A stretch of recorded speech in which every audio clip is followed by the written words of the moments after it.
Okay. I think we're ready to go. Very good. We're streaming and recording. Welcome, everybody. Call to order this regular meeting of the Easton Board of Education at 7:30 p.m. on September 8th, 2020. I'm going to start with a quick roll call just so that we have on record that everybody's here. I'll just go through quickly. Gretchen. Here. Jeff. Here. Randy. Here. Jenny. She's on mute, but she's here. Yeah. Yep, I see. Good. And Devin. She's here. I just saw her. Good. Yeah. Very good. Awesome. And I'm here. We're all here. Okay, good. We're going to sort of share the screen here just to show the agenda. And I just want to give a quick overview so everyone sees what we're doing tonight. So we just had our call to order. We're going to do approval of minutes for the last 3 meetings that we were all part of. We'll open up for public comment, then go to board member comment. We'll see reports from Dr. Harrison. He'll talk about his entry plan, and then we'll hear from Dr. Pearson Ugal, Jennifer Del Conte, then from Mrs. Fox Santora, and from Helen Keller's Susan Kaplan, and then of course from our finance director, Scott Rice. After those building reports and reports back from the various departments, we'll come to discussion and possible action. We'll hear from Kim and Sue about the experience opening day in our schools. What was it like for students? What have we heard from teachers? And what have we heard from families for this first day? Certainly looking forward to hearing from Sue and Kim, and certainly anything that Dr. Harrison or Dr. Pearson you all has to add. Would love to hear anything from Jen as well. Very interested in hearing. We'll then talk about, and I hope will approve, a grant that is being provided by the Easton Learning Foundation for just about $1,700 for a swivel camera and iPad for physical education at SSES. And then we'll hear from Gretchen and Devin about some progress in the Diversity, Equity, and Inclusion Committee and talk about the progress that's been made there. And then finish with public comment and board member comment. Okay, so diving in, we'll go to item 2 on the agenda, approval of minutes. I will bring this guy up. Board chair will entertain a motion to approve meeting minutes for the Easton Board of Education from July 27th, 2020. So moved. Thank you, Gretchen. Second. I can second. Thank you, Randy. Any discussion? Nope, they're terrific minutes. Very good. All in favor? All right. Aye. Good. I heard Randy. I see Jeff. I see Aye. Gretchen. Good. Yes, from Jenny. Devin. Thank you, Jenny. Thank you, Devin. Very good. Okay. And that is passed 6-0 unanimously. Next item 2B, board chair will entertain a motion for the approval of the August 11th joint Easton, Reading, and Region 9 Joint Boards of Education special meeting. Do I have a Gretchen? Good. And Jeff, I think. Okay, Jenny seconds. So Gretchen first and Jenny seconds. Discussion? I think Devin seconded. Oh, I'm sorry, Jenny. Or You're somebody, right. somebody else. It wasn't me. All right. Thank you, Jenny. Sorry. No, it's okay. I'm happy to second, but I don't think it was me. Very good. Any discussion for the August 11th minutes? Okay, hearing none. Call the question. All in favor? Aye. Aye. I see Gretchen. I see Jeff. I see Randy. I see Jenny. Devin, you're just off my screen, I think. Yep, you're good. Very good. Thank you, Yay, Devin. Passed unanimously, 6-0. Finally, August 14th, 2020 minutes. Board Chair will entertain a motion to pass these minutes. So moved. Gretchen first. I just heard somebody say so moved. That was Oh. Gretchen. That was Gretchen. I'll second. Randy second. Thank you. Any discussion? Okay, very good. All in favor? Signify by Aye. raising your hands or saying aye. Good. I see Jeff, Randy, Devin, Gretchen, all indicating yes. Jenny, do you have a? And I was just going to say, do I abstain since I wasn't at this meeting? That's fine. Yes, thank you. So five approvals, 5 yays, and 1 abstention. Thank you, Jenny. Very good. Moving on to item 3 on our agenda, and I'm going to stop my share here. Looking for public comment. You can indicate your interest in speaking by either waving frantically in the video window or raising your hand in the chat. I see Carolyn Oppenheim is here. I'm asking you to unmute. You should have the ability to accept that. Good. Hi, good morning or good evening. Carolyn Oppenheim, 25 Hunting Ridge Road.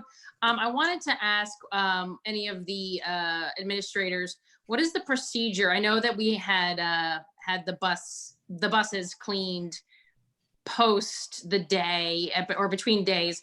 What is the procedure for the drivers, for whomever, between the high school, the middle school, and the elementary school as they're going on all 3 runs? That's my only question. Thank you. Thank you, Carolyn. I see we have a question from Adam.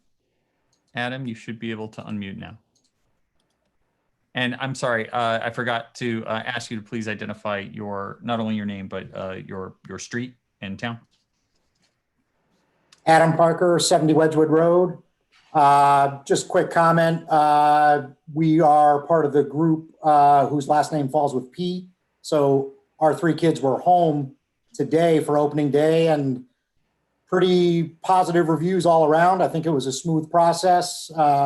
One was virtual at Keller and our other 2 at Staples. And like I said, it was pretty smooth and happy reviews all around. So kudos, the plan is working. So thank you. Thank you, Adam. Adam, there's something on your shirt. I don't know. It was, that's awesome. Very cool. All right, Nikki, I see your hand is up. Hi, Nikki Caldawi, 99 Staples Road. I just wanted to, thank the teachers and the administrators for everything they've been doing, central office, everything to get our kids back, even for 2 days, to see these kids come home today and say that their teachers are the best. It was fantastic. So just thank you for everything. I know you guys have really worked hard and we're just hoping to keep it there and stay in school for a little bit. And Kim, your email was seriously one of the funniest things I've ever heard. So yeah, the bus line today was I'm glad we were in the front, but those are things that will be fixed or be worked out. And, just thank you for everything you're doing. We know it's a juggling act. So thank you. Thank you, Nikki. Any other, I'm just going to page through, make sure I'm not missing anyone. I don't see any other hands raised. All right. Seeing none, we will move on to agenda item number 4, board member comment. And everyone should be co-hosts, so you can mute and unmute at will. I'll volunteer. I would like to welcome Dr. Harrison, a fellow Jerseyite, a no doubt huge Bruce Springsteen fan. I hope this is the beginning of a very long and prosperous journey. Welcome. Agreed. Any other board member comment? Jenny? I go. Yeah, please. Same tone as Nikki's comment, just a huge thank you to Kim, Michael, Sue, Annie faculty, staff, custodians, cafeteria crews, Officer Tibble, Chief Doyle, the Easton PD, bus drivers, everybody at central office. If I forgot anyone, it's not for lack of appreciation. I just thought today was mind-blowing. I had chills driving up and seeing the buses lined up in front of school. The entire town needed this, and your hard work all summer long, continuing into the night tonight, definitely pulled off. This opening was nothing short of heroic for myself and family and our other kids. I've seen a picture lately of an iceberg with a comment about the top being what you see teachers doing and underneath is what they're actually doing right now. When Kim took us on that tour of SSES, we saw a little bit of the bottom of the iceberg. And I just was dumbfounded, absolutely dumbfounded. And I just kept thinking, this is huge. This is so, so huge. And they've thought of everything. That was my takeaway when we walked away from that walkthrough. And I fortunately missed the one at Keller, but feedback from other board members was similar about their experience there. I just think this is amazing. And on behalf of the hearts of kids and families, thank you for getting us back. Hear, hear. Yeah, Gretchen. Yes, welcome, Dr. Harrison. And thank you again today. Both my children, one was at Barlow, one was at Keller for the first time. Both reported a very positive experience. In fact, my daughter at Keller said, "Mom, I think school is going to be open a little longer than you thought." So, yeah.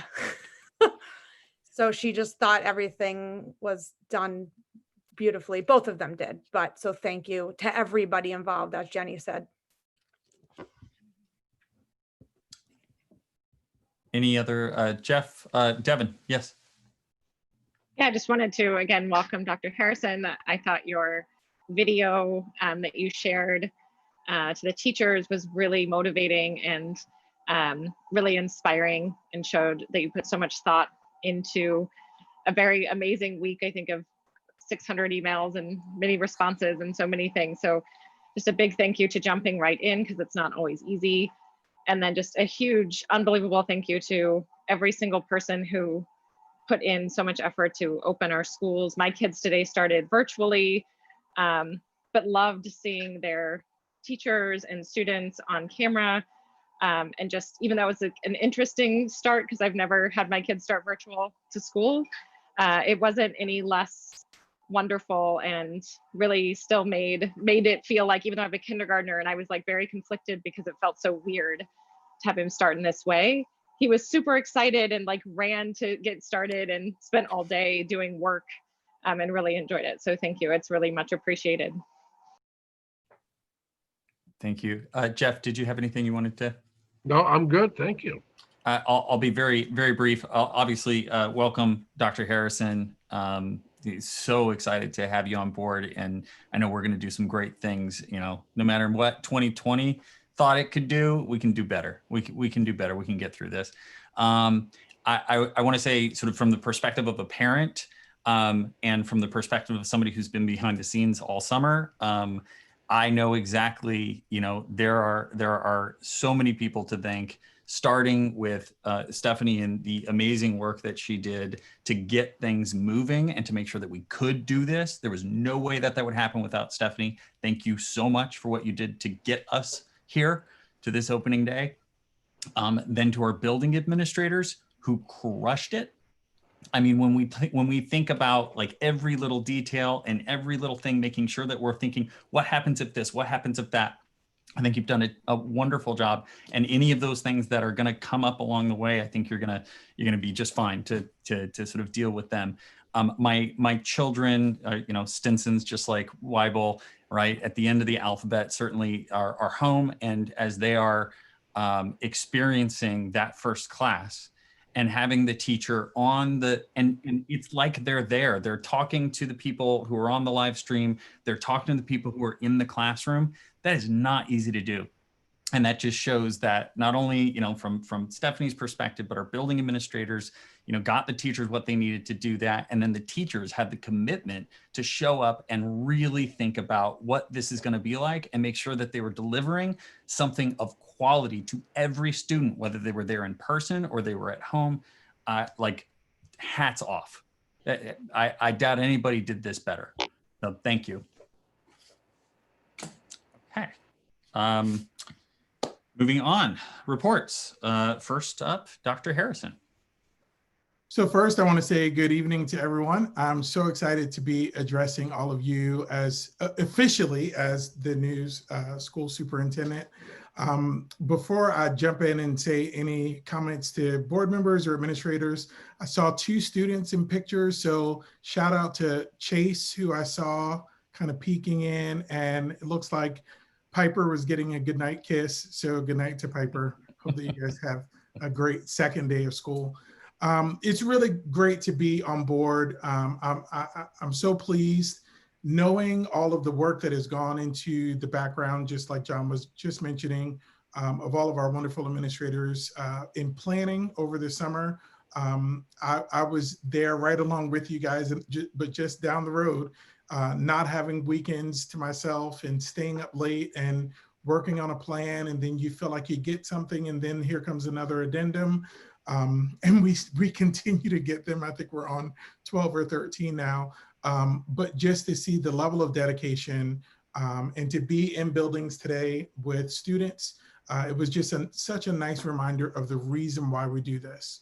I had an opportunity today to meet some of our new families at Samuel Staples out at the gazebo, and it was nice to greet them and also just to thank them for trusting us as a community of educators with their children.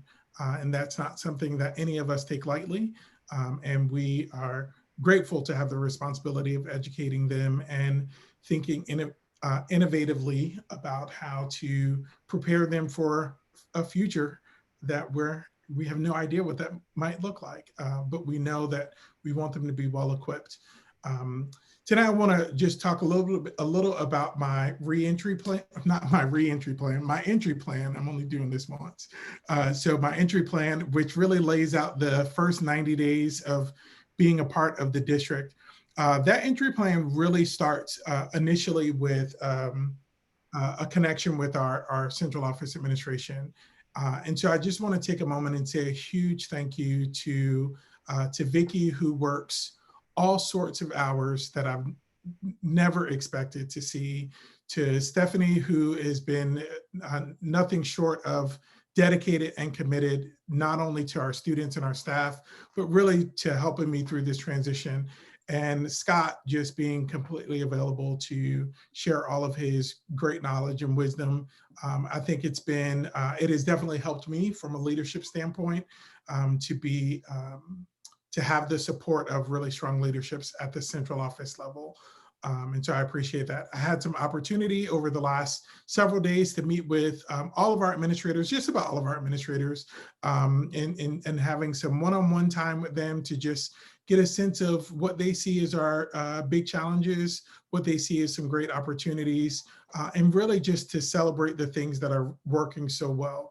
I don't think that you need me to do a 90-day presentation to know that we have a really dedicated group of administrators in this district who are not just committed to our families, but really committed to our students and really committed to thinking outside of the box and coming up with new ways to support them and their needs.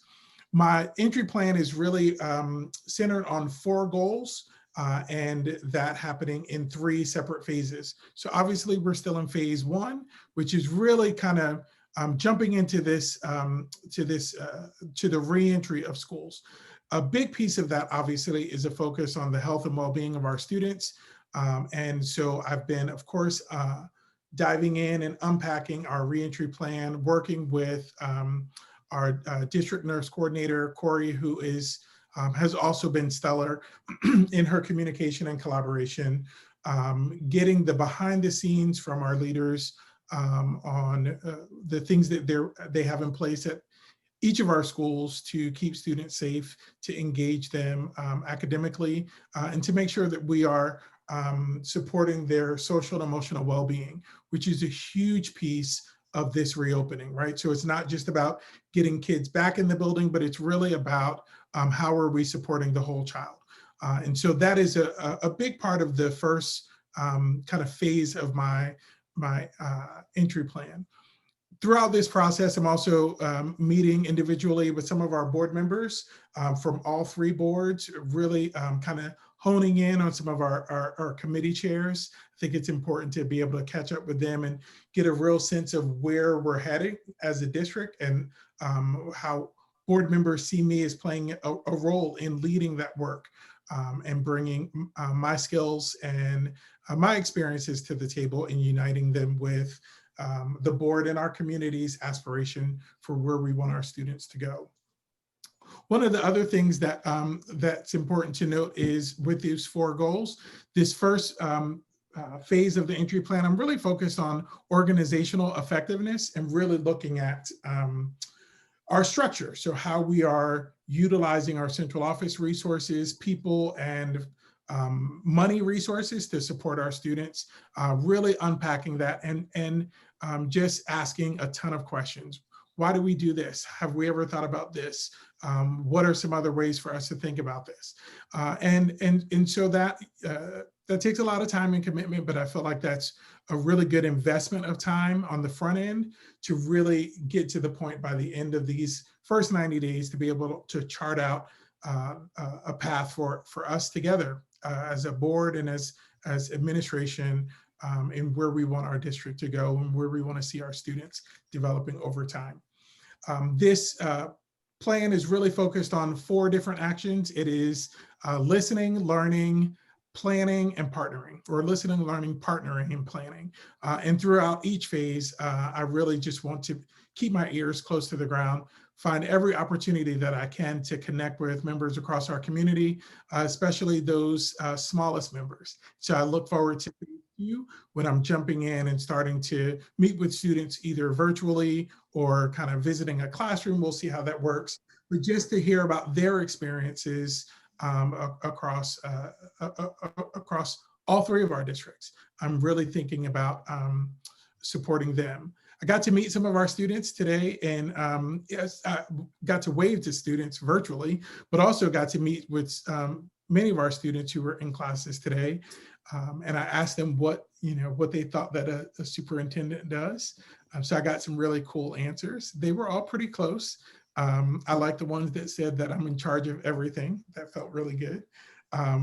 They like to say that I was their principal's boss, which it was kind of cool. But what I clarify for them is, and this is something that is very important to me during this transition period, but also throughout my entire tenure in working as superintendent in Easton and Reading, and that is that I'm there for them, that I work for them, and that any ways that I could support them, that I'm there to support their teachers, to support their principals, make sure that everyone is learning, and anything that I could do to do that effectively is really how I want to spend my time.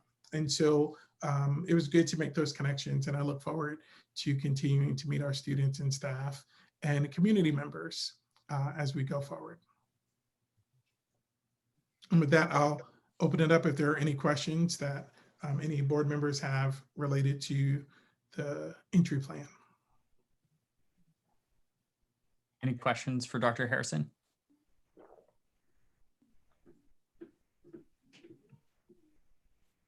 No? Well, I know we're all very excited to get going and to partner with you. I think this is sort of meeting 1, and not to scare you, there's going to be a lot of meetings. That's how we do things around here. But I think we're going to get a lot done in those, and I think we'll all be shocked at how much progress we're able to make in the next next few years. Great, thank you. All right, Dr. Pearson-Ugal. Good evening, everyone. I am so pleased this evening to have the shortest of the report that you have heard from me in quite some time. I have no dramatic changes to share with you or special requests or anything that would be transformative or disruptive in any manner. I am, however, thrilled to welcome our teachers back, our students back, our families back. It was terrific to walk around our schools today and really feel as if whether you were in person or learning from home. It was the first day of school and filled with all of the very special things that come along with that day.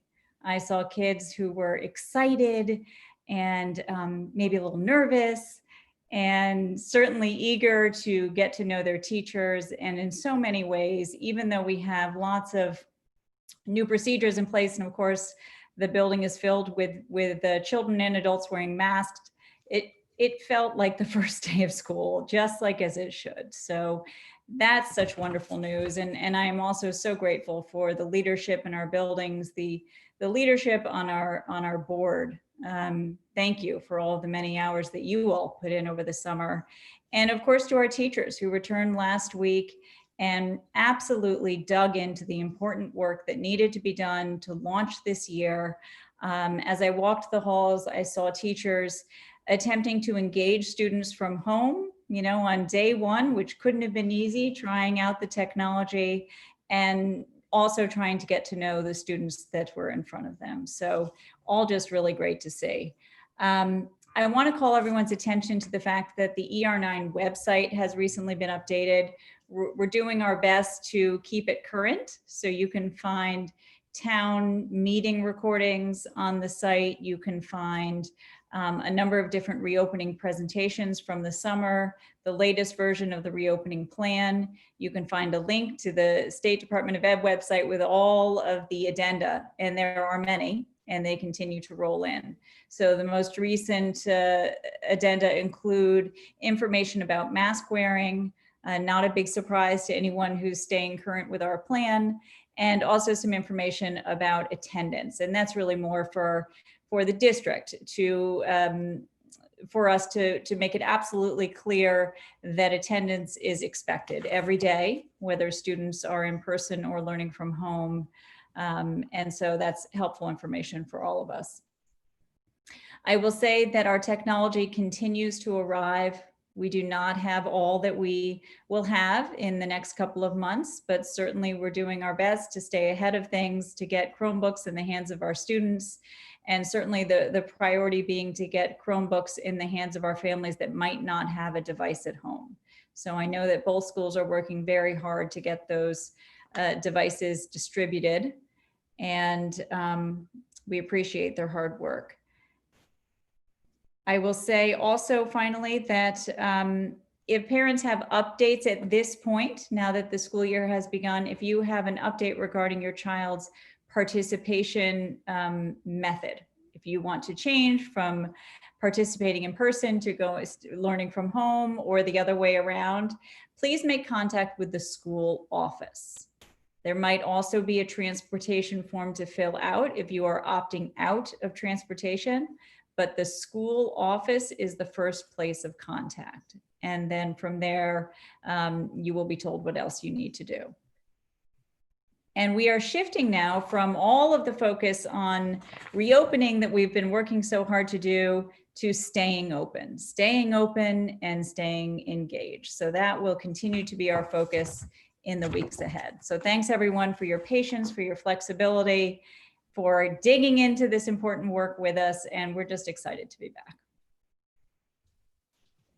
Thank you, Stephanie. Any questions from the board for Stephanie? Yeah. Any questions from the board? All right, thank you. That brings us to Jen Del Conte. First, I want to really take the opportunity to thank the special education teachers. As you know, they returned last week, and they immediately rolled up their sleeves and they combed through, I would say, almost every IEP. And because we had to submit to parents, if we had to do something different than what was agreed upon at the original IEP, we had to communicate how we were going to implement the services in a new format. So I really have to thank my teachers. They really, day one, they came in, they looked at the IEPs, and I would say that almost every family received a copy of the document on Friday or today, sharing with them how we plan to implement the IEP. Which now brings me to the new board report.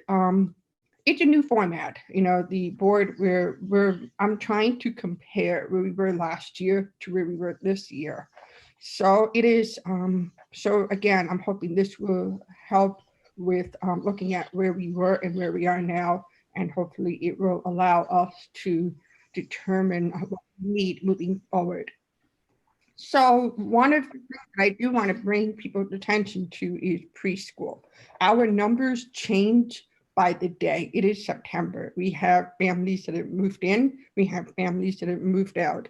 So in fact, today we registered 6 new preschoolers. So our preschool numbers are, we have a total of 26 kids in our preschool. So 9 typicals, 1 in special education in the 3s class, and in pre-K 4, we have 12 students, 5 with IEPs and 7 that are typical. So again, we just, these are the numbers as of today.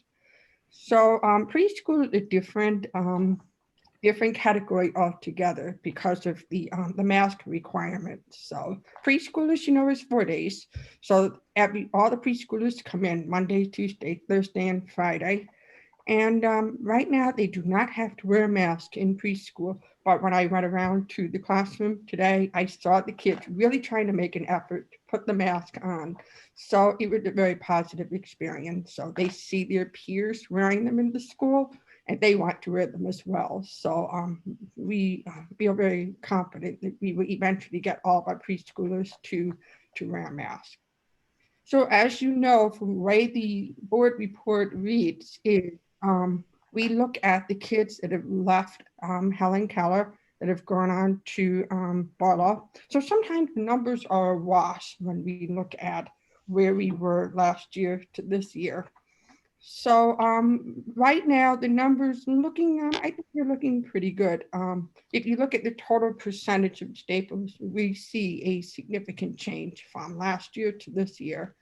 That is something that we have to watch. And those kids come in and out of special education. Helen Keller is, it went from 14.6 to 15. Again, that could account for the number of kids that have transitioned in grade 5 to grade 6.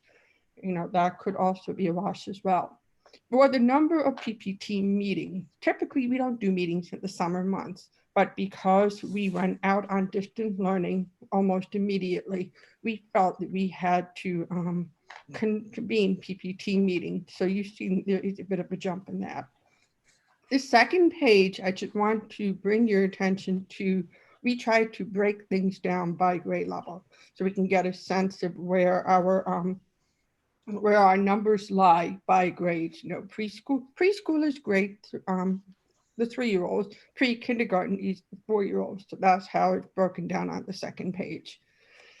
So we will continue to report it in this manner, looking at the previous year to the current year. So hopefully we'll get a sense of what the trend will be like over the next 2 or 3 years.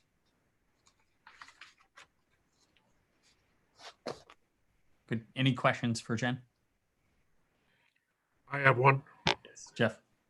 Hey, Jen, I love your form. Thank you so very much for changing that. Looking at the Samuel Staples kids with IEPs, 95 last year, 72 this year. Is this a timing issue for us, or has there really been that level of reduction in the school? Well, again, you know, we have to take into account the number of students that have moved out of Samuel Staples. The number that says September 2019, these numbers are straight from the board report from 2019. Right. So I can't speak with 100% accuracy of those numbers because those numbers were reported by the previous director. So I started really doing this from January on, but I thought this was a good starting point for us. Mm-hmm. Okay. And your birth to 3, you've got 3 in the pipeline. So this is 3 that we know of, or 3 that we expect sometime during the school year? That right now, that is 3 as of when we submitted the board report, we had 3 in the pipeline. So they are currently in part C, which is birth to 3. So we are in the process of either evaluating them or the student that we know that will be coming up within the next 30 days or so. In the next 30 days, okay. So therefore, our preschool numbers then should continue to rise to go from 20 to 26 in one day. I think that probably breaks some kind of a record. But so we expect the preschool to continue to grow, especially in the 3s. Well, that's why we have enrolling admissions to our preschool. Right. One of the things that we did this year is that we really tried to keep our numbers as low as possible, considering that COVID-19. The state keeps adding maybe 1 or 2 more students to the preschool numbers. So we've been really trying to keep those numbers on the low side so we can account for new students that may pop up during the year. That's not to say that these 3 students would be found eligible. It just means they're being referred. I see.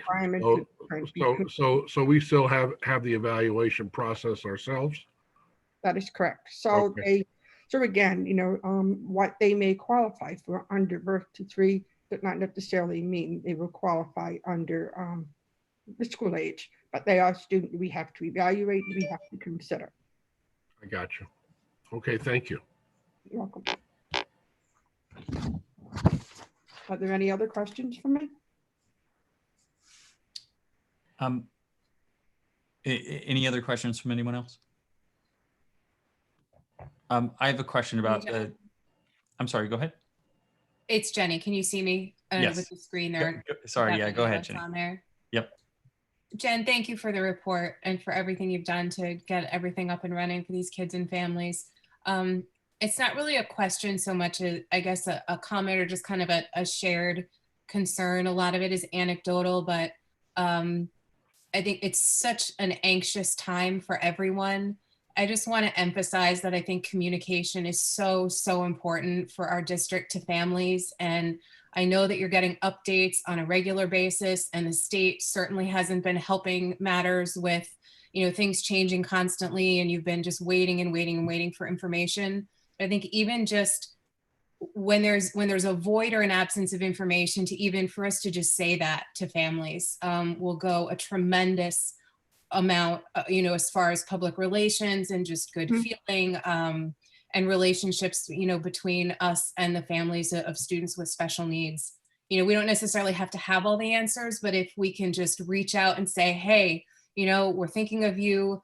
We don't know what's happening yet. Here's why. We anticipate X, Y, and Z to be happening on such and such a date. That's not to say that that isn't happening, but if we could just be cognizant of that and really put that at the forefront of what we're doing, I think our families would really appreciate, as much as we can as in the way of communication moving forward this year. It's such a hard place to be. And I thank you for bringing that up. We are doing a second special education Q&A this coming Thursday. We did a town hall meeting, and we heard from 2 or 3 families that they missed the town hall meeting, or they thought that the Reading Board of Ed meeting was the town hall meeting. So I worked with Dr. Pearson Ugal, and we agreed that we would do a second special education Q&A. So we are doing another opportunity this Thursday at 7 o'clock for families to ask us any questions that they may have. Now that we have reopened school, we realize there may be some new questions that come up. So we are hosting a second town hall meeting. Thank you. That's great. I have two quick questions, Jen. So first, the line item single staples students declassified exited, a number of 5 there. Is that typical? No, that is actually a bit on the high side. And the reason why it's 5 is because some parents have made the choice to either homeschool their student or place them in a private school. So it doesn't necessarily mean they've been declassified, but they have exited our process. Do we have an ability to break that out so that we'd be able to tell that sort of the difference between those 2 states? I don't mean now, but I mean in a future report, would we be able to see sort of declassified versus exited? Sure. I mean, I can certainly Cool. break that down for you. Not a problem. Awesome. And then my other question, and maybe this isn't such a quick one, and maybe it makes sense for us to wait until next month to get more detail on it. But I'd love to hear about any progress on the sort of what we've been calling the Junior Bridges program and sort of our efforts in that space. I think there's a lot of excitement, for that. And I think coronavirus said, no, pay attention to me, pay attention to me. And I'd love for us to be able to get back and sort of give that its due attention. Yeah, I can speak a little bit about the Junior Bridget program. We hired a phenomenal teacher for that program. Right now we have 2 students that are slated. We had 3. One withdrew from the district. That student is accounted for in the numbers. We also have 1 tuition paying student. We have a student from the Reading side that is being sent to Easton. So we already have 1 family, and they couldn't be more appreciative because you guys are so close to. And then we actually moved 1 student from our basis program, which was designed for students with autism. This particular student did not have autism. He really fit his other profiles. So we were able to work with the families to make the shift. So we do have other students that we're keeping our eye on, but the families, of course, want to try the least restrictive first. But that particular teacher will also be working with students virtually as well, because we have some students that have taken that temporary learning from home option as well. So we will be, so we're keeping her quite busy, but she really is supporting the social emotional needs of the students that we have earmarked for the program. Fantastic. I think we'd love to hear more, and it might actually be useful. I think a lot of people in the public may have forgotten about that excellent work that we started last year, and would love to hear more about it next month. Absolutely. Thank you. Any other questions for Jen? Okay. All right. Hi, Kim. I know we have building administrative report here, and then later we have talk about opening day. I don't think you have to completely not talk about opening day. I think it's impossible not to, right? Right. Good evening, everybody. I will say that much of what I have to report is so unique. In all of the years I've been in public school education, this stands out as the single most unique summer, week before, and day of that I have ever really, truly enjoyed. So let me begin by sharing the report to the Board of Education that I submitted to you last week was dated September 2nd. And the number of changes that took place in the last few days of last week, including Saturday, Sunday, and Monday, and this morning, have changed this report a bit. So if you would allow me, I created a different report today by truly walking from room to room to verify how many children were physically in their classrooms, how many they expect on Thursday and Friday, and how many will be or were engaged in temporary learning from home. And John, I sent that to you earlier today. Are you able to share that? I am. It wasn't a PDF. I forgot that I had it here instead of my Adobe. So there you go. So at the very top box, I typically just give you a large flat number for additions and withdrawals. And I thought it might be helpful to see it by grade level. Our wonderful classroom teachers were hearing us call into their rooms, email them throughout the last few days of last week and on the weekend with additions and withdrawals. So that captures for you the number of students who were added to our school this year and how many withdrew. And then below that is the data that I shared with you as I walk from room to room. We have 5 kindergarten classrooms. This is a breakout of how many kids were in the classroom today on a Tuesday. Tomorrow, we're going to consider that a Tuesday, even though we were there. How many are engaged from learning from home? So you can quickly scan it and can see that by and large, they're pretty equitable. There's a couple of anomalies, and it's just the way it shook out with parents making their decisions. For example, if you look at the grade 2 sections, The first one, there's 11 kids in the classroom on Mondays and Tuesdays and only 3 on Thursday and Friday. And there's another anomaly in 3rd grade. If you scroll down a little farther, John. Mm-hmm. So similarly in grade 5, the number 5 3rd grade class, likewise, there's 10 on a Monday and Tuesday and 3 on a Thursday and Friday.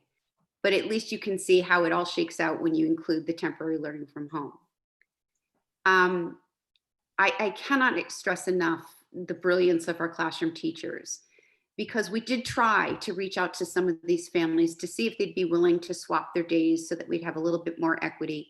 And my goodness, did we receive the most gracious emails. I wish I could, but I have older kids. I wish I could because we have childcare schedules. There were a whole variety of reasons, but our classroom teachers time and time again responded with, it's okay, I'll make it work. It's 12 or it's 11, you know, and in their teaching career, they've never had a class size that small that they're going to be able to enjoy for a whole month. But I think it speaks an awful lot to the teachers. They did arrive on Monday of last week, and joining them this year, there was a whole handful of new staff members who were so excited that here it is, their first day at Samuel Staples, and it is in the middle of a pandemic, and the setting looks different. The materials we're handing out to them are so unique.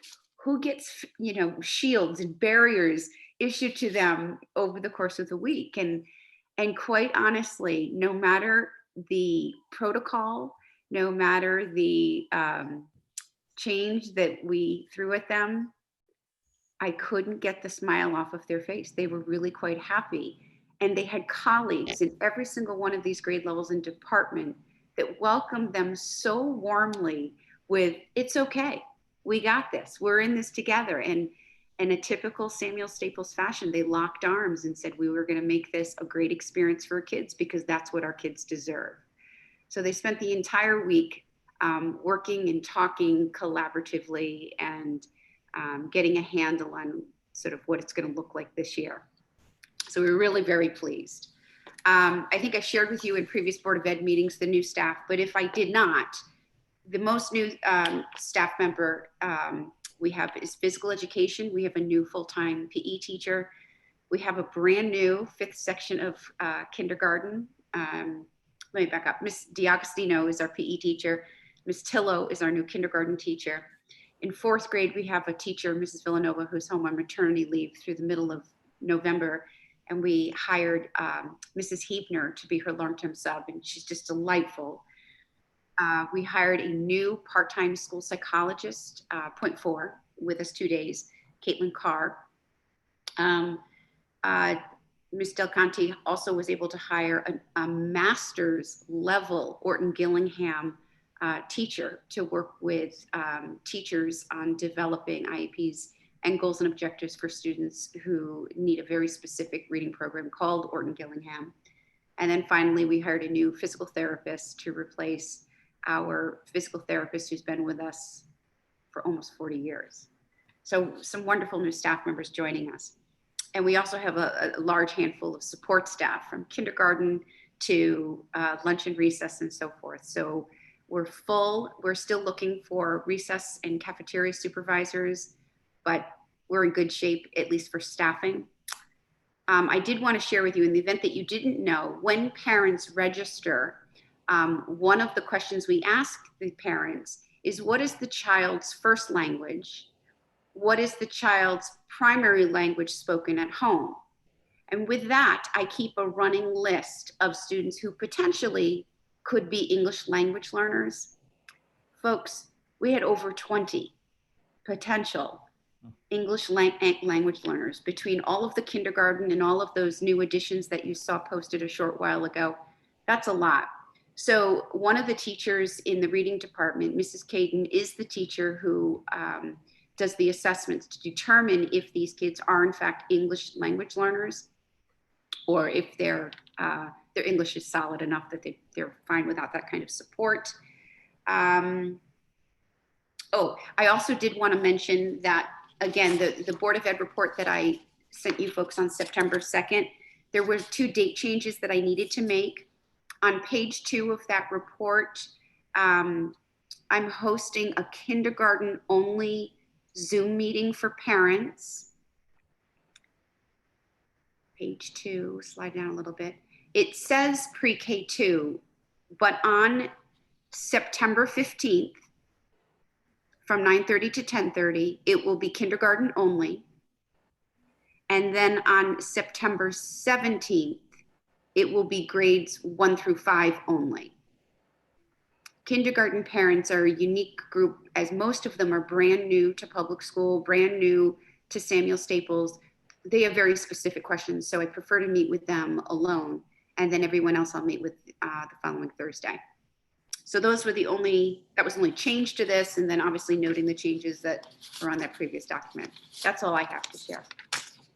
Excellent. Thank you, Kim. Any questions from the board? Jenny? Jenny, you're on mute. Yep. Oh, there. Kim, thank you for the report. I didn't get a chance to look at it closely before tonight. I'll go back again afterwards, but is it possible to further break down the withdrawals? Do you know which of those are withdrawals because they moved and which are withdrawals that are homeschooling? I guess that would be more of a curiosity, but I'm thinking the wheels are turning ahead to Board of Finance meetings and enrollment, and just how many of these students do we expect would re-enter school possibly later in the year or next year? Just kind of as we analyze, the population. Yes, I do have that information at school. Do you want me to present that at next month? Whatever John thinks is appropriate. I don't know. Would love to take a look at it before then, but next month would be great. I'm sure there'll be a lot of changes between now and then too, Yeah. like you said. Sure. Okay. Excellent. Any other questions for Kim? Devin? Just one little note on picture day. Right now it's scheduled Saturday for and Tuesday, Sunday? Wednesday, instead of so just Yes, throwing it out I there. heard that quite a bit, and I'm not particularly keen on having school pictures taken on Saturday and Sunday, so I will fix that. Okay, cool. And also congrats. I'm really excited that you guys got an Orton Gillingham Oh, specialist. you, That's Devin. so exciting. Very good. Okay. Sue. Thank you, John. Good evening, everybody. I would like to start off with my report by thanking a few people by name for the work that they did over the summer. The custodial staff led by Alan Zingaro. It was a tremendous effort to do what they did to make the school ready for today, and they did a great job. I also have to call out our 2 assistants in the office, Barbara Neff and Sue Cahalan, who did probably what 3 people or 4 people would do over a given summer, and they should feel very proud of their work. Our teachers, same as Kim, came in last week learning all kinds of new technologies, learning all about new protocols in our school, and in addition, reaching out and attempting to connect with every student in our school. So we created groups of students that are assigned to specific staff members, and they called homes. They answered questions about the reopening plan. They asked how the kids were doing. And it was a wonderful way to get connected with our students before they first arrived today. Half of them arrived today. And just kudos to the teachers because they worked really, really hard to get all that done. I want to thank the PTO who provided a grab and go breakfast and lunch for our staff last week. They did wonderful decorations to welcome back all the teachers last week as well. I specifically would like to thank Danielle Alves and her staff at Park and Rec for the weeding, the mulching, the helping, installing, and putting up our tent out back for music classes, and the general ground maintenance that they do for us every year. And I thank them very, very much. Last week, 2 weeks ago, Annie and I gave tours to all new students, whoever wanted to sign up. So it was for all 6, it was open to all 6th grade students. It was open to any new students who joined our school community. About 50% of those students were able to come in on the days that we offered. It was like little church mice. They were quiet. They were taking it all in. They were wonderful, learning how to walk 6 feet apart and stay 6 feet apart. Really a wonderful opportunity for them. Now, our enrollment numbers are interesting, and I'm going to take you through the ins and the outs a little bit. We started today at 320 students. If you looked at the grade levels at the end of last year, it would have looked like we had 312 coming in. Prouder gave us a projection at the end of October that said we would have 316, but how we ended up here is rather interesting. So I'd like to give you a little bit of detail about that. We had 21 new enrollees to Helen Keller Middle School this summer. We had 7 students join us in 6th grade, 8 students joined us in 7th, and we have 6 new students to 8th grade. Did I say that right? 7 students to 6th grade, 8 students to 7th, and 6 students to 8th. Of those in 6th grade, 3 came from out of state. In 7th grade, another 3 came from out of state.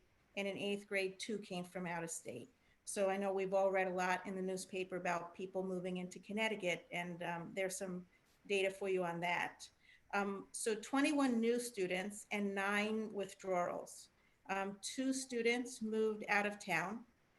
6 students chose to enroll in a private school during this school year, and 1 student is being homeschooled. So that brings us to our 320 in a funny way. Usually it's really simple and you have like a few withdrawals and a few new enrollees, but this was more significant shifting back and forth. That brings us to 320 students today.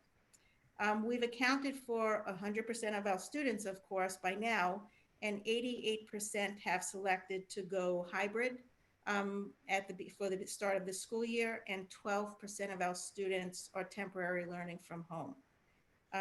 What I'm missing from this report that's in front of you, and I apologize for the error, is that we will host a virtual open house on September 16th. We will send out communication to parents about it.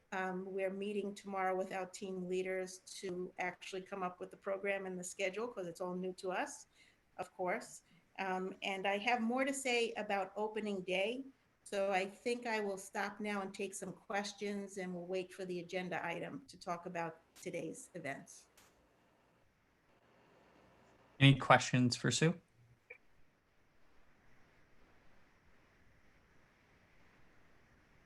Okay. Thank you. All right. Very good. Thank you. And that brings us to Scott. Oh.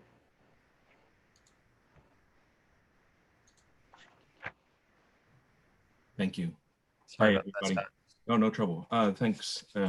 I have just a couple of items I'd like to cover. Several from 2021 and several from 1920. So I'll go through each of these and then we can cover any questions that you might have. First up, from a 2021 standpoint, this is not information that I forwarded to the board. I wanted to give you a brief update in regards to grants that we have received from a number of different places. There was the Federal CARES Grant, which was announced several months ago. That was administered for schools in Connecticut through a fund called ESSER. And I can tell you for that, we received for the District of Easton a total amount of $24,146.39, which we invested in Chromebooks. So there's an order of 103 Chromebooks that was placed several weeks ago to come into the district. We're hopeful that we will see them by October. Secondly, there's the Coronavirus Relief Fund, or CRF. This was announced about 2 weeks ago in terms of the awards by town or by district. And for Easton, that total is $87,302. So that's a good amount of money. The details on accessing that have not been published at this time. but I know enough about it to understand that it's a reimbursement fund, meaning we deliver evidence of expenditures that would qualify for reimbursement, and then we would receive those funds back. And it is broken into several categories, predominantly into offsetting transportation and for health and safety, cleaning and PPE. So that will be very helpful to us as we get into that. Then the last grant that I wanted to mention to you is another state level grant that is called the Everybody Learns Initiative. And this is an award of Chromebooks as well to the district.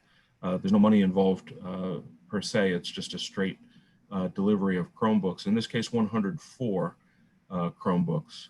So we, in addition to this, had budgeted in our 2021 budget for Chromebooks. So we purchased 59 with that, the 103 from the ESSER and the 104 I just mentioned from Everybody Learns is a total of 266 additional Chromebooks that we would expect to be arriving in the September-October timeframe,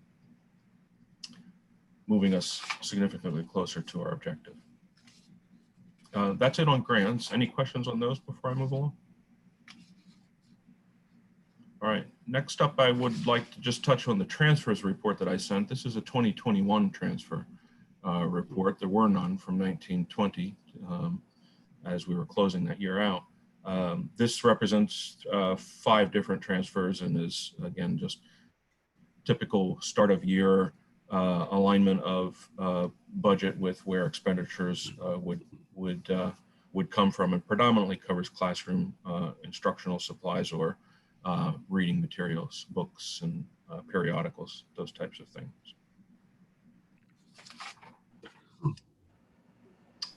If there are no questions on that, I'd next go to the budget object summary. This is the 1920 budget object summary that I sent you.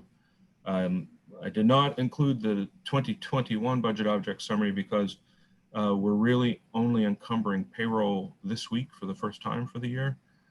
So it really would have been a pretty empty sheet by and large. So next month would feature 2021. From a 1920 standpoint, though, I'm happy to say that we've closed the 1920 year. We made our final request for cash from both of the towns today from 1920, which means we're able to now close the year out. This report is almost 100% complete. We're waiting on actually 2 reimbursement checks to offset some costs that we have. But if you go all the way to the last page of it, in the third to last column, it says unexpended budget. That dollar number there starts with $576,000. Like I said, we'll offset that with a little over $500 in reimbursement, so that number will actually go up slightly. So that would say that our final unexpended would be $577,357.71. It was a bit of a exciting close to the year. I just for interest took a look at lines where we actually spent less in 1920 than we actually spent in 1819. So that's not a comparison to budget, it's just a spend over spend. And I would say half of the lines, that's not dollars, but just half of the lines on the total report, we actually spent less in that category than we did in the prior year, just to give an indication of how volatile the year was. That would not be typical at all. That's what I wanted to cover on the budget object summary, unless there are any questions on that. Any questions from the board, Jeff? Yeah, Scott. And I'm bouncing back to your discussion about the grants. The $87,000 that we're going to be receiving, that'll go against the $387 that we agreed to pay for COVID expense out of our current budget, correct? Yeah, that's certainly my expectation of it. Like I said, I haven't received the official guidance on how it would work, but I would certainly expect that it would very much apply to areas where we had unanticipated above and beyond expenditures for COVID-19 related. Yeah. And I knew this once, but I forgot it. What was the savings for us during this past summer by having a virtual special ed summer school? I know that we were able to avoid the transportation costs associated with that. Right. Yeah, there may have been other categories, but I actually do have for the transportation portion of that, that's a savings of about 22,000. Okay. It seemed to me like the total savings was something around 100 and a quarter. Do I remember that correctly? We would need to get into any personnel savings that there may have been Okay. associated with it, which I Okay. don't know. Well, the reason for that discussion is that I know there was some concern by several board members when we agreed to the $387,000 expenditure, and how exactly were we going to pay for it. I know I felt comfortable at that time that we'd be fine, and now to know that there's another $87,000 coming, plus Chromebooks that we don't have to take money out of our pocket to go and buy, I feel even better that we'll be able to get through the year without without having to go back to the town or anybody else for funds. So that certainly is good news.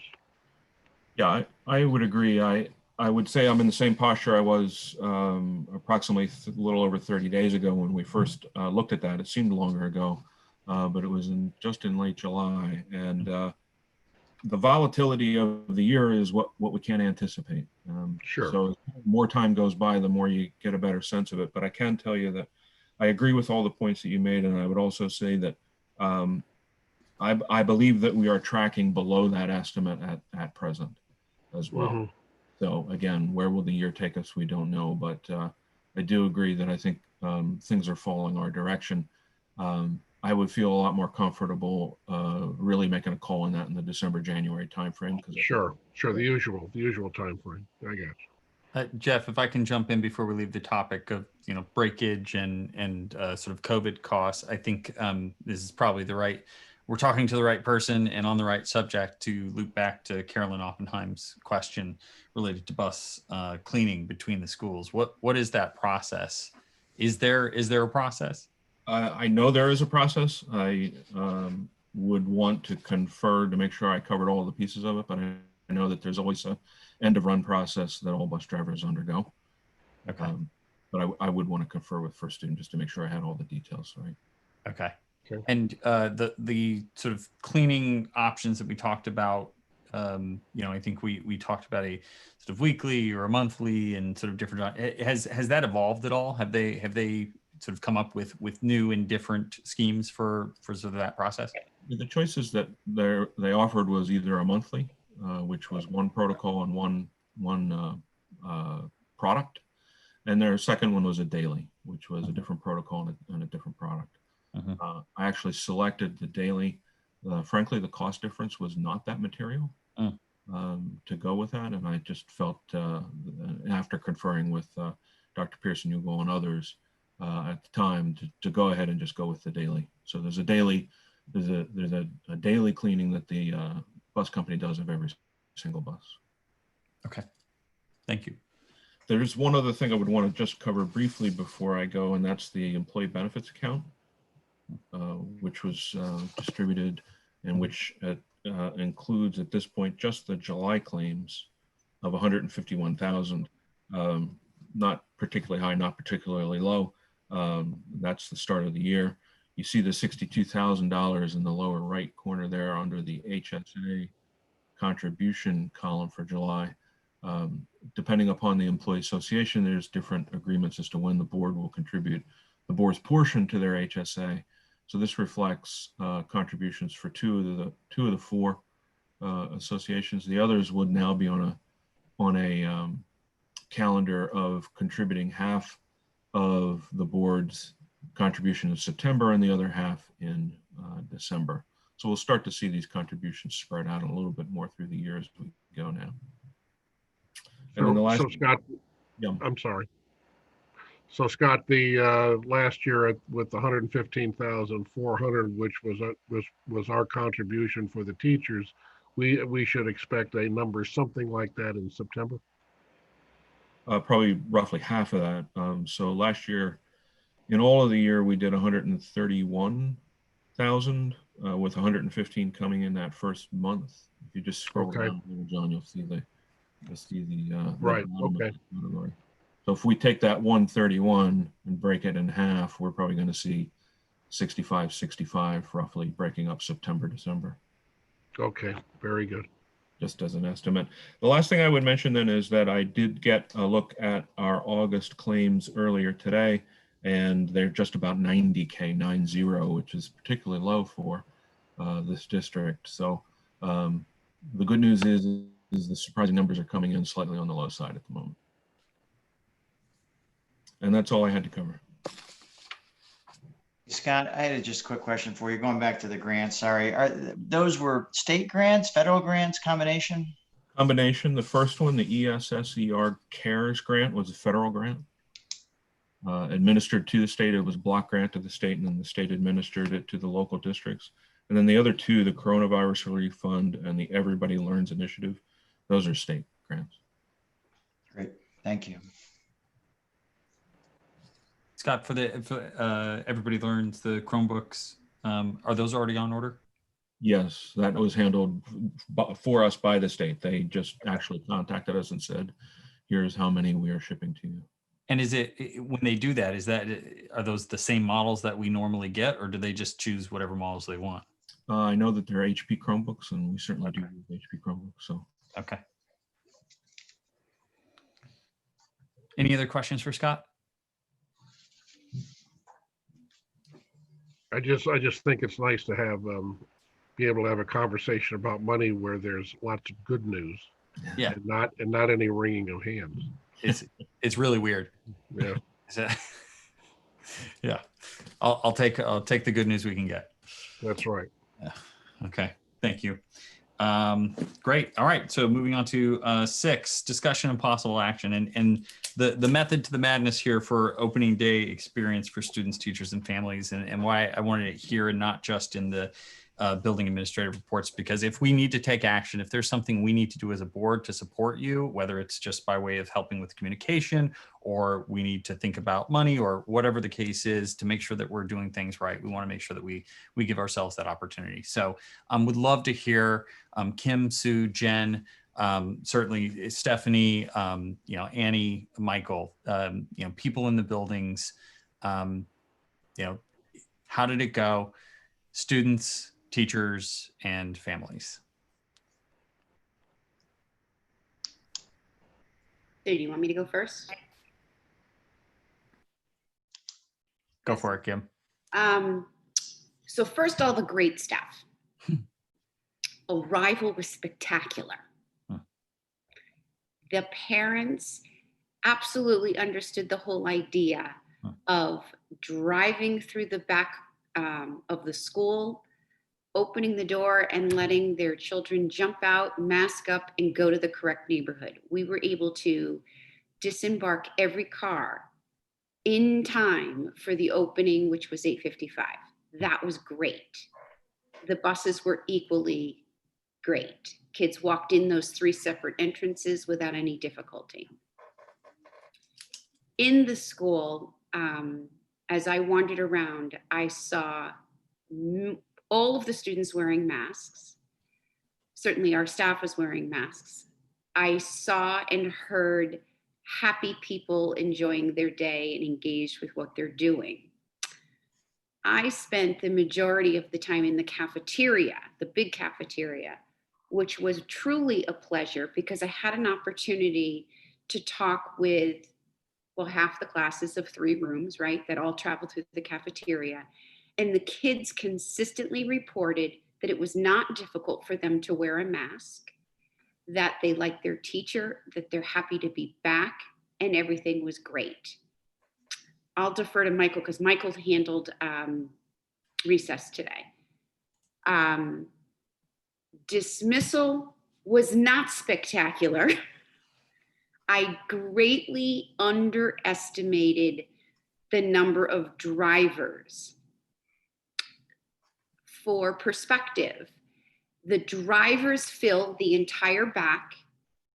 It went around the 3, 4, 5 playground. around the large front parking lot and out Morehouse Road with police there helping, thank goodness, because the buses then couldn't get through. And as you know, they came through the front. So, but it doesn't stop there. So because we had half of the kids, letters A through K, when they entered the cafeteria, you might recall I had the alphabet grouped in 4 letters that went across the rear of our cafeteria. There were a ton of kids. So now I've broken it up into 2 letters, and we went from glass to Stonewall, all the way across. I sent the parents a letter letting them know that what I will do this time, I stopped collecting names just about at the bus gate. And what I should have done was just kept on going all the way around the parking lot, all the way out to Morehouse Road, then walk from Morehouse Road straight into the cafeteria. And instead, I walked to the bus gate and then reversed and went back into the caf. As well, I need to be able to relay all the names that I collected to a staff member so they can then start collecting additional names for those who are coming off of Morehouse into the existing parking lot. The bus company contacted me at the end of the day to let me know that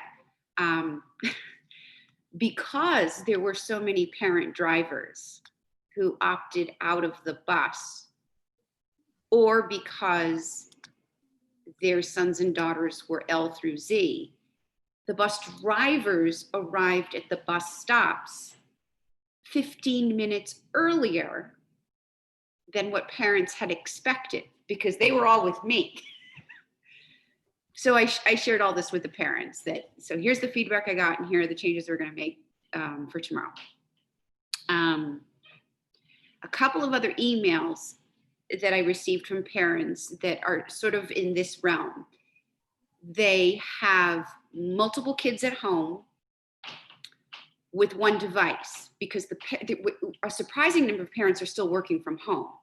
So the home device the parent needs for his or her work, and the students, of which there are multiple, have one device. And what's happening is that each classroom teacher is sending them multiple links for Zoom meetings, right?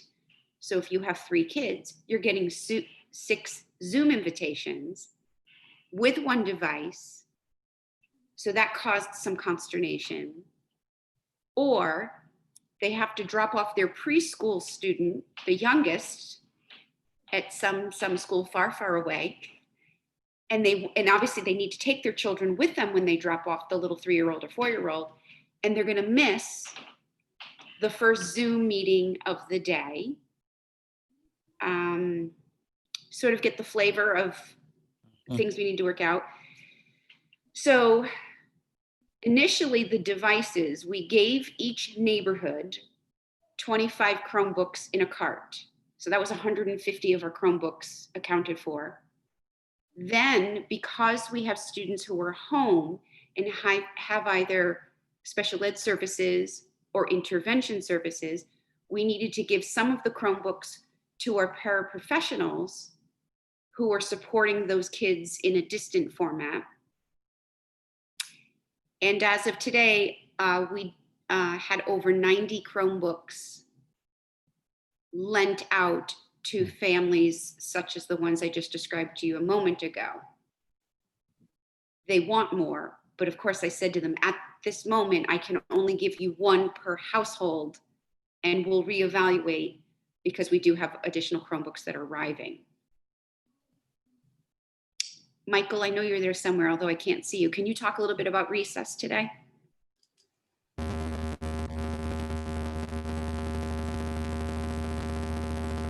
Oh, Michael, I can't hear you. Yeah, it's just buzzing.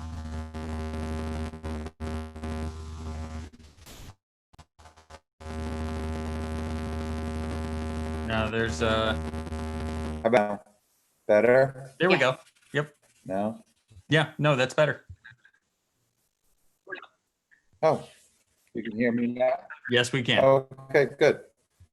I'm on my 9-year-old Chromebook at home, so you can hear me. So it was a beautiful day. We had small groups. You know, the kids came out in their cafeteria groups, so either 3 classes together or 2. They were happy to have a mask break. They played beautifully together. They followed all of the rules, you know, staying away from each other, but also being able to play games together. So recess went very smoothly, you know, a couple of tweaks here and there and in some of our processes, but overall, really very smooth. I was in the front for dismissal. I agree with Kim. It was a long line. You know, every year it takes a little while to, even in a normal year, to kind of get a normal expected flow for dismissal time. You know, I do have some concerns when and if we are all back in, if that was the length of the car line today, how much longer it would be, but we'll cross that, I guess, when we come to it. You know, but I do think, at least for during the hybrid model, that you know, every day will go a little bit smoother. We can make some tweaks here and there, and it'll become a little bit more efficient.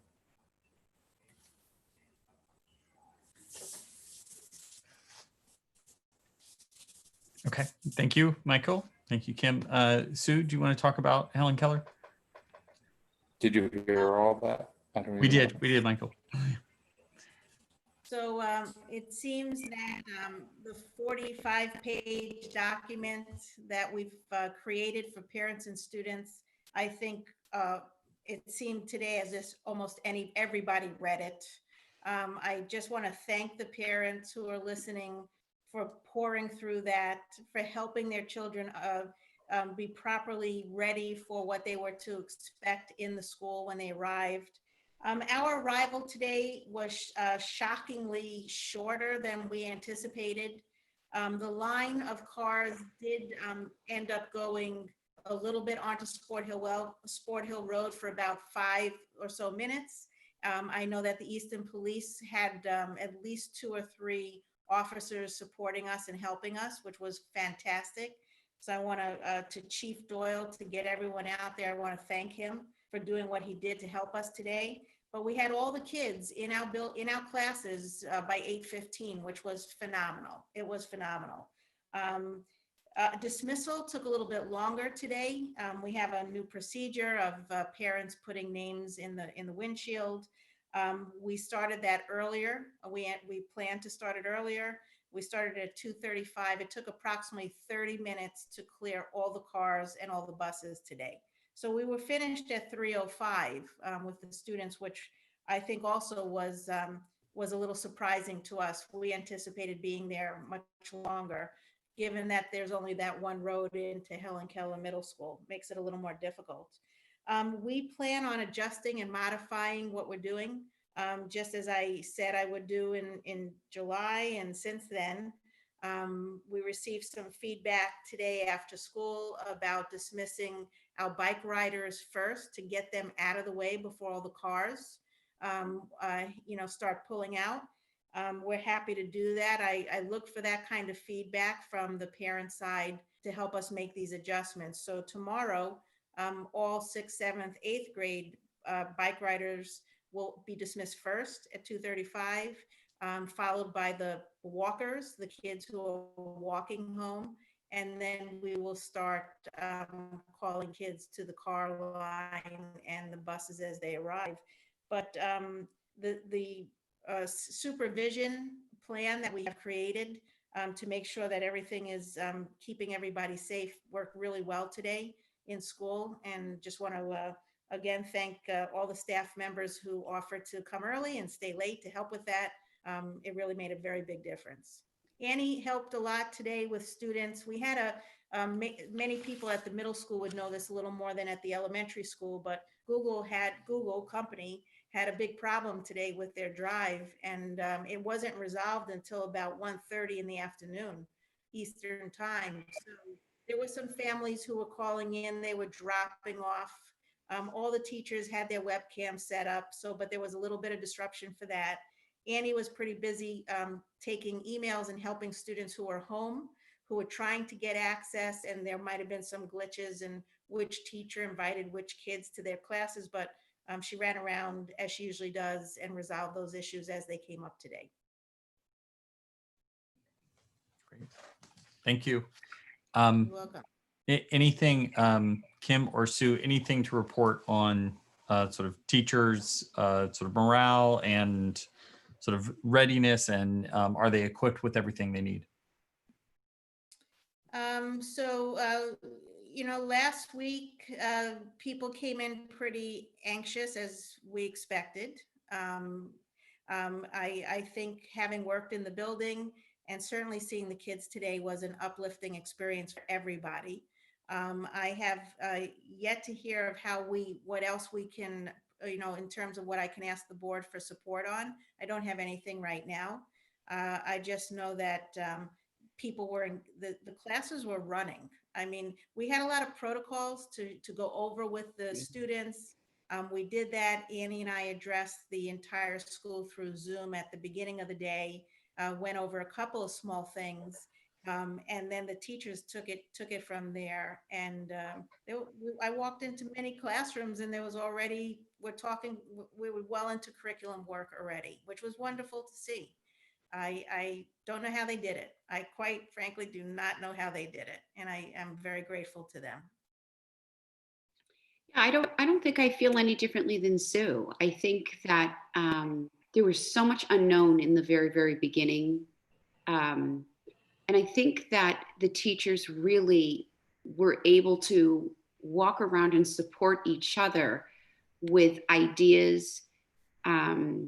It's just small little tweaks that they made seemed to provide a tremendous amount of relief for teachers. And I think that their morale and their care and concern for one another and the purpose for being there is absolutely a strong resolve that they all have. I don't know that there's anything, a particular item or particular training that they need to make things different. I think that might evolve as the days move forward. But I have to say, I was quite pleased by the kids' reactions, because they'll tell you right off the bat how they're feeling. And they were really quite happy, thinking they have the greatest teachers ever. And it's so fun. And they're glad they're there. And that warms my heart. I mean, the teachers did that, and I credit them for it.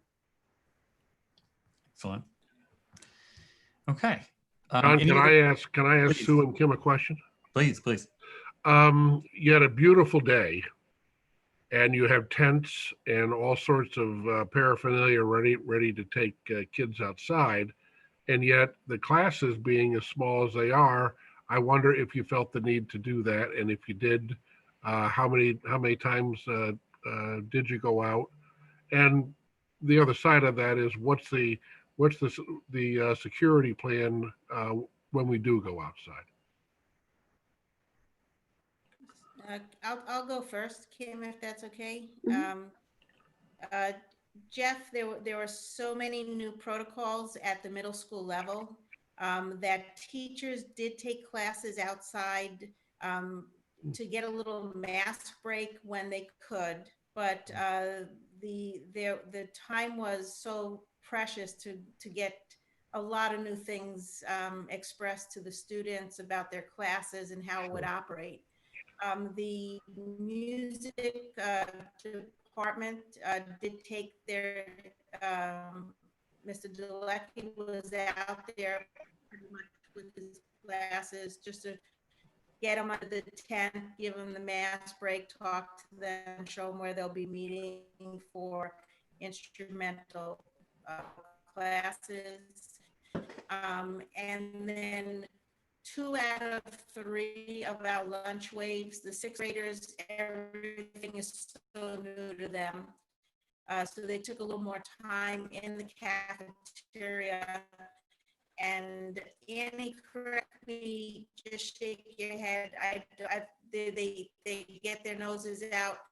We have PA teachers who pick them up after lunch, took them outside to give them that mask break. And then the 7th and 8th grade got out for a few minutes to test the waters out there.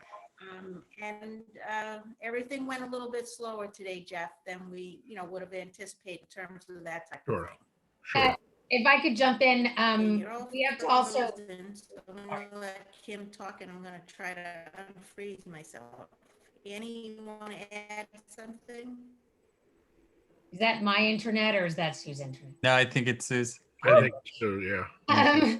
So just another layer to this pie is that we can't stream live outside. Right. The Wi-Fi doesn't work outside. Sure. So for the teachers who were trying to teach the students in front of them and connect with the students at home, they couldn't take classes outside, or they could no longer do that. So I know that the idea is to try to get outside as much as possible to give those mask breaks and that distancing. But the whole live streaming thing really puts a kibosh on that happening too frequently. So it's hard to live in both worlds. But I think today the priority was connecting, seeing faces. The more students we can get logging in from home, the more connected they are, the more we can all really stay together as a community. Sure. So whatever we can do really to get the message out to parents, help them initially to get those meets, get that schedule, check those videos we sent to make it understandable, because I know it can be a little mind-boggling to start. But the more we can get them in the flow of things and independent, it'll just make the world of difference in our classrooms, because everyone really will be learning together. Thank you. In our preschool setting, they were outside today, because I'm between 2 districts. So I had the opportunity to see the preschool walking around. I think the preschool teachers have been very cognizant of making sure the little ones get mask breaks. So they've been taking walks around the building, and especially our special ed kids in the preschool, they've been walking out with their BTs, with their paraprofessionals, just being outside, like you said, it's a beautiful day. So they were outside today. Good. Jeff, we didn't get our tent up yet. There were a lot of details at the 11th hour we had to sort through last week. But there is a moment, we have 3 custodians, and they'll get it up as soon as they can get it up. I didn't see any classes per se in an instructional capacity outside. Okay. I did see a lot of them go out and do practice the fire drill. And in terms of safety protocol, I think our school's always in a permanent lockdown, and each teacher has their own key fob that they can just wave in front of their exterior door to get back inside the building. Right. Okay. Thank you. Excellent. Any other questions? Just a quick comment. My son said his teacher took them outside 3 times today. I don't know if that's accurate, but just for stretching breaks. And I think it made all the difference. I really do. Just getting outside and moving around.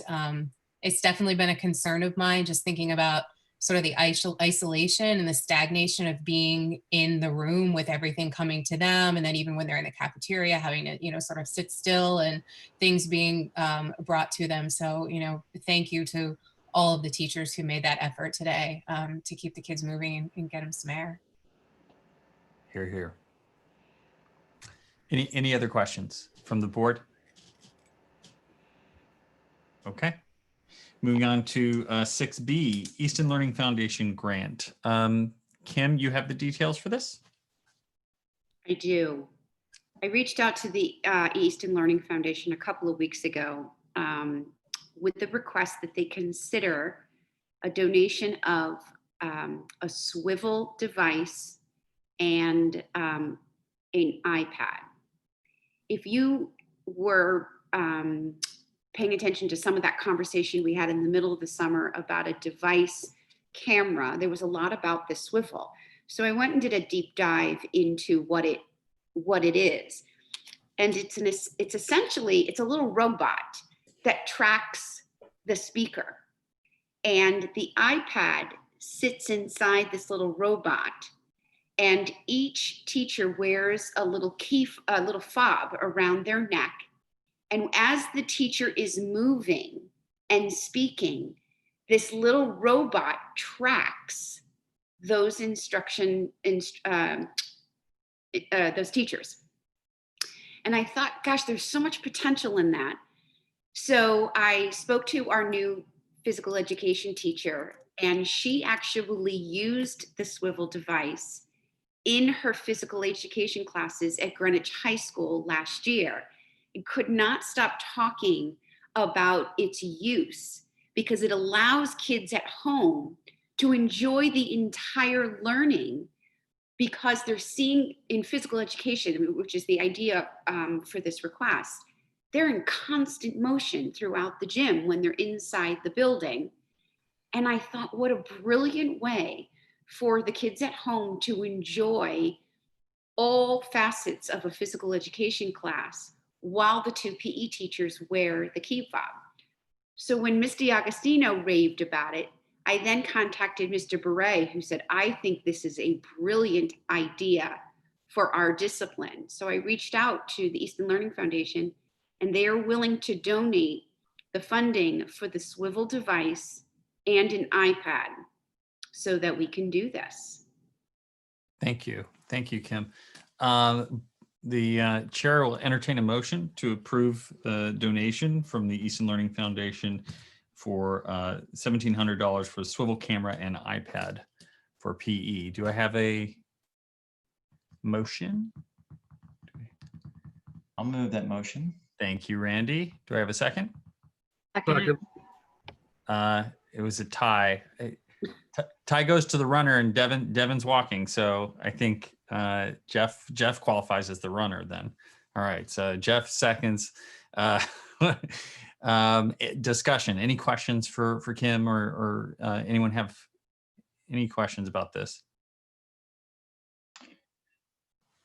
Nope. Okay. Call the question.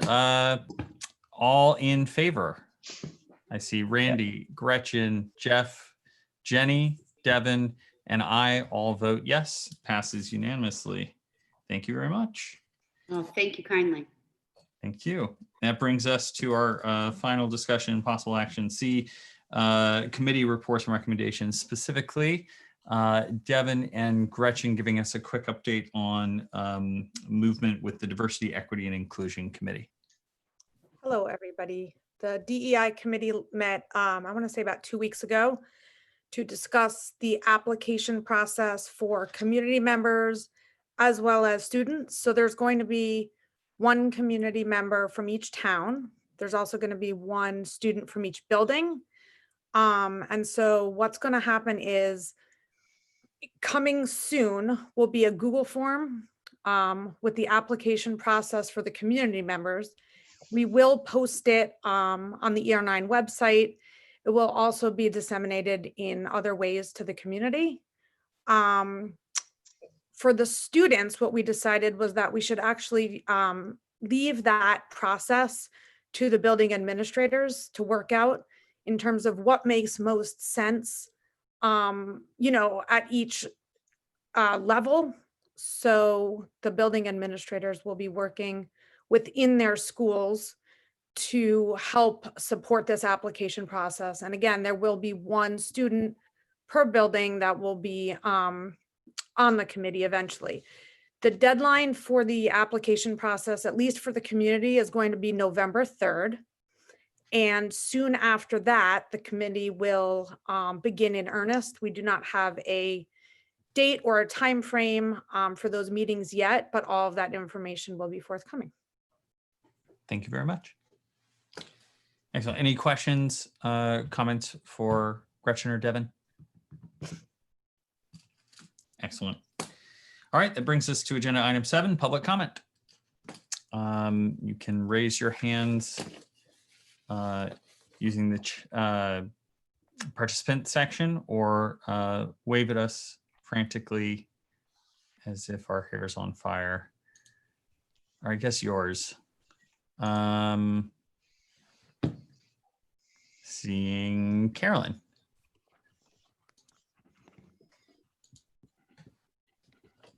Hi, Carolyn Oppenheim, Hunting Ridge Road. Again, I wanted to ask if anybody, if one of the administrators had any information about the cleaning of the buses between, never really got anybody to answer that, between runs. That's it. Thank you. Yeah, sorry, Carolyn. We did touch on it in the as Scott was going through his content. He's going to get more detail. There is a protocol, but we're going to get more detail about that. Thank you. Okay. No other community public comment. Moving on to board member comment. Gretchen, anything? No, Jeff? Just like to thank Stephanie for all the work she did this summer. My goodness, I can't imagine how she even slept with everything that was coming at her. But truly appreciate her work, her calm demeanor, her level-headed thinking. It was just truly excellent. And also Scott Rice. I mean, we have had. He's been a real blessing in so many ways in helping us find our way through all of the financial challenges that have come to the board, whether it's by budgets that get cut or by COVID that adds costs. He's always there with carefully thought out answers and plans. Excuse me, and I just want to say thank you to Scott as well. Thank you, Jeff. Randy? I'll echo Jeff's comments. I think we have an amazing community of leaders and administration and teachers and parents, and we're all very fortunate. Thank you. Jenny? Oh, you're on mute. I always forget to do that. Dr. Harrison, I'm sorry I didn't say hello and welcome in the very beginning. We're so glad you're here. What Devin said about the video, I was listening to it in the car on my way to Trader Joe's this weekend, and ended up just stopping and parking to listen to the rest of it because it was so captivating before I went to get in line. And Piper and Chase's names, I don't know how you did that, but we are thoroughly impressed. It's Power School. It's Power School. I don't have them all memorized, but yeah, thanks. Still, appreciate the effort. Thank you. Devin, any last words? Last words. Fine. Parting thoughts, let's say. Last words. I hope they're not last ones. Yeah, sorry. No, just, no, it's okay. No, just looking forward to the rest of this week and, really awesome September, and very grateful for all the work. This is definitely not easy, and everyone is doing such a great job. So thank you. Great. Thank you. And I will be brief. Thank you to everyone. Thank you so much to everybody. We're very fortunate, very, very fortunate to have everyone, who's on this call from the board, from central office, from our schools, administrators, teachers, and frankly, parents. We had parents who were asking questions all summer, and some very relentless, and thank you, right? Some of those questions led us to be even more prepared than we would have been if we didn't have diligent parents going, hold on a second, what about this? What about this? What about this? And it made us all better. So thank you to the parents as well. That brings us to adjournment, if I can get a motion or two. Motion to adjourn. Thank you, Randy. And Jenny seconds. All in favor? Aye, unanimously at 9:14. We are adjourned. Thank you, everyone. Thanks, John. Good night, everybody.